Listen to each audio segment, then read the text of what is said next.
দুজন খসখসে সবুজ উর্দি পরা সিপাহী কবিকে নিয়ে গেল টানতে টানতে। কবি প্রশ্ন করলেন, আমার হাতে শিকল বেঁধেছ কেন? সিপাহী দুজন উত্তর দিল না। সিপাহী দুজনেরই জিভ কাটা। অস্পষ্ট গোধূলি আলোয় তাদের পায়ে ভারী বুটের শব্দ, তাদের মুখে কঠোর বিষণ্ণতা, তাদের চোখে বিজ্ঞাপনের আলোর লাল আভা।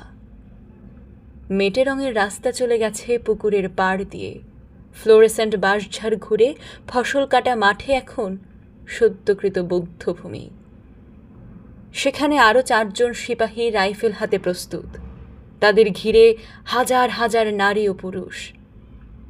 কেউ এসেছে বহুদূরের অরহর ক্ষেত থেকে পায়ে হেঁটে, কেউ এসেছে পাটকলে ছুটির বাঁশে আগে বাজিয়ে, কেউ এসেছে ঘড়ির দোকানে ঝাঁপ ফেলে, কেউ এসেছে ক্যামেরায় নতুন ফিল্ম ভরে, কেউ এসেছে অন্ধের লাঠি ছুঁয়ে ছুঁয়ে।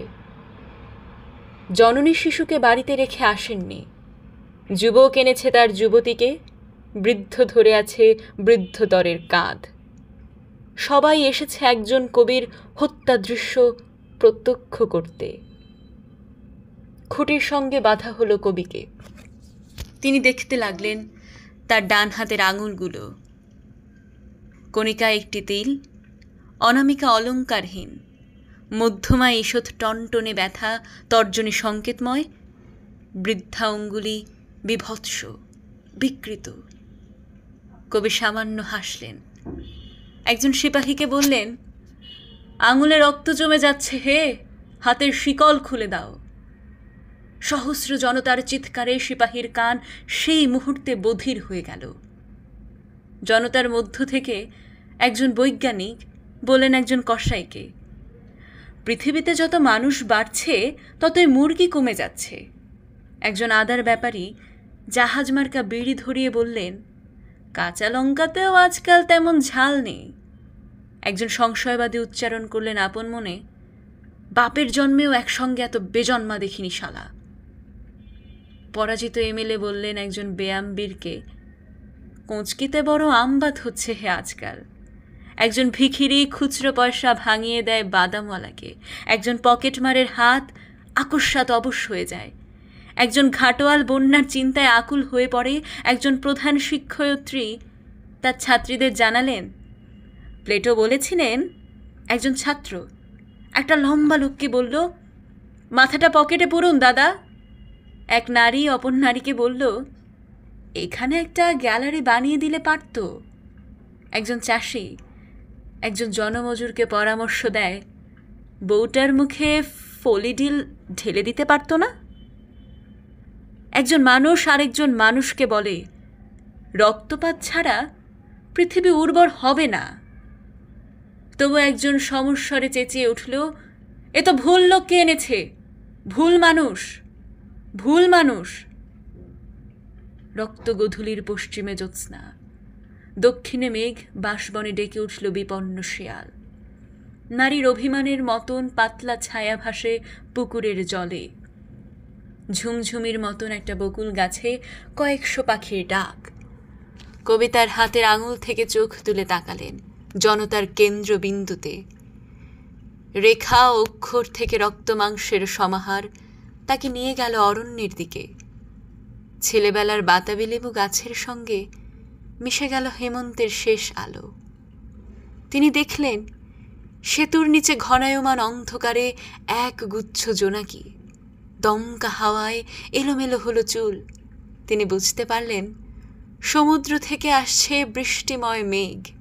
তিনি বৃষ্টির জন্য চোখ তুলে আবার দেখতে পেলেন অরণ্য, অরণ্যের প্রতিটি বৃক্ষের স্বাধীনতা। গাবগাছ বেয়ে মন্থর নেমে এলো একটা তক্ষক। ঠিক ঘড়ির মতন সে 7 বার ডাকল। সঙ্গে সঙ্গে 6 রিপুর মতন 6 জন বোবা কালা সিপাহী উঁচিয়ে ধরল রাইফেল, যেন মাঝখানে রয়েছে একজন ছেলে ধরা। এমনভাবে জনতা ক্রুদ্ধ স্বরে চেঁচিয়ে উঠল, ইনকিলাব জিন্দাবাদ। কবির সত্য প্রবৃত্ত ঠোঁট নড়ে উঠল। তিনি অস্ফুট হৃষ্টতায় বললেন, বিপ্লব দীর্ঘজীবী হোক, মানুষের মুক্তি আসুক, আমার শিকল খুলে দাও। কবি অত মানুষের মুখের দিকে চেয়ে খুঁজলেন একটি মানুষ, নারীদের মুখের দিকে চেয়ে খুঁজলেন একটি নারী। তিনি দুজনকেই পেয়ে গেলেন। কবি আবার তাদের উদ্দেশ্যে মনে মনে বললেন, বিপ্লব দীর্ঘজীবী হোক, মিলিত মানুষ ও প্রত্যেক মানুষের নিজস্ব বিপ্লব। প্রথম গুলিটি তার কানের পাশ দিয়ে বেরিয়ে গেল, যেমন যায়। কবি নিঃশব্দে হাসলেন। দ্বিতীয় গুলিতেই তার বুক ফুটো হয়ে গেল। কবি তবু অপরাজিতের মতন হাসলেন হা হা শব্দে। তৃতীয় গুলি ভেদ করে গেল তার কণ্ঠ। কবি শান্তভাবে বললেন, আমি মরব না। মিথ্যে কথা। কবিরা সবসময় সত্যদ্রষ্টা হয় না। চতুর্থ গুলিতে বিদীর্ণ হয়ে গেল তার কপাল। পঞ্চম গুলিতে মরমর করে উঠল কাঠের খুঁটি। ষষ্ঠ গুলিতে কবির বুকের ওপর রাখা ডান হাত ছিন্ন ভিন্ন হয়ে উড়ে গেল। কবি হুমড়ি খেয়ে পড়তে লাগলেন মাটিতে। জনতা ছুটে এলো কবির রক্ত গায়ে মাথায় মাখতে। কবি কোনো উল্লাস ধ্বনি বা হাহাকার কিছুই শুনতে পেলেন না।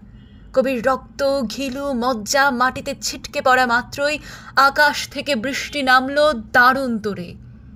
শেষে নিঃশ্বাস পড়ার আগে কবির ঠোঁট একবার নড়ে উঠল কি উঠল না, কেউ সেদিকে ভ্রুক্ষেপ করেনি।